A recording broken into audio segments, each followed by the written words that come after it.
Hey guys, Madeline here again. If you are new to my page, I am an LPC in Oklahoma. As mentioned in my last video, this month I want to bring some practicality to mental health wisdom that is present in the Bible. So today I specifically want to discuss the concept of taking our thoughts captive. The last part of 2 Corinthians chapter 10, verse 5 actually tells us that we should take every thought captive and make it obedient to Christ. I remember several years ago, back when I was in undergrad, so maybe more than several years ago, one of my friends, was struggling with something, and they asked me a question, and I thought, well, just take your thoughts captive, and I naively just said that to them. Well, you just have to take those thoughts captive. And that person kind of looked at me like, well, duh, Madeline. But then he explained, I don't really know how to do that. And at the time, in my lack of empathy and knowledge in this field, I was like, well, you just do it, And so today I kind of look back and I cringe at that answer, and I'm so thankful for grace, because back then my answers to questions like that were useless to my friends and to the people who kind of sought me out for any kind of biblical wisdom. So now, ironically, I get to see clients who have the exact same question, and so I guess I, in a sense, get to make up for the lack of wisdom that I had back then. And so thankfully my answer to questions like this are very different today than they were 10 or so years ago. While there are multiple ways to take our thoughts captive that I definitely don't have time to delve into in this tiny little video, one of the most effective ways is through what I like to call, or I guess the mental health field calls, the CBT triangle, cognitive behavioral therapy triangle. And so what is that?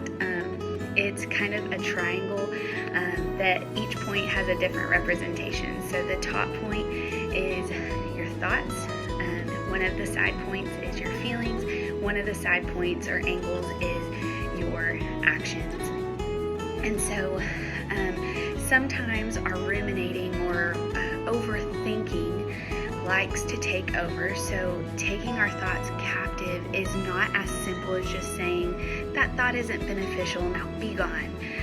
Sometimes we have to intentionally sit down and process the thoughts so that we can organize them and kind of make our thought process more useful, so that we can impact our emotions and so that we can impact the behavioral outcomes of our emotions. So what do I do in this method? I sit down, I draw the triangle. In the top angle, you write whatever it is that's swirling around in your mind, whatever the thing is that you are struggling with, that thought that is negative that you need to take captive.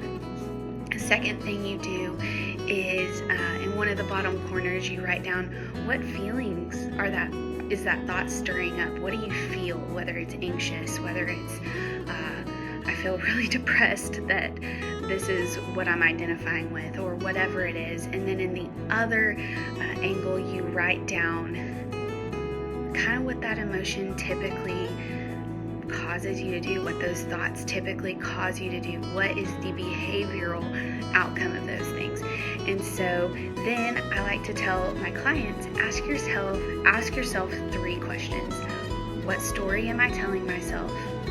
Is this story 100% true or accurate? And number 3, what else could be true? Or what thoughts could I replace with this automatic thought that's swirling around in my mind? So I usually tell clients to come up with 3 new potential thoughts, not a thought that I'm 100% submitting to, but just 3 new potential thoughts that could replace this automatic thought. Then I ask them to explore the emotions that would follow those thoughts if we chose to submit to them instead of this thought that's bothering me up here in this top angle.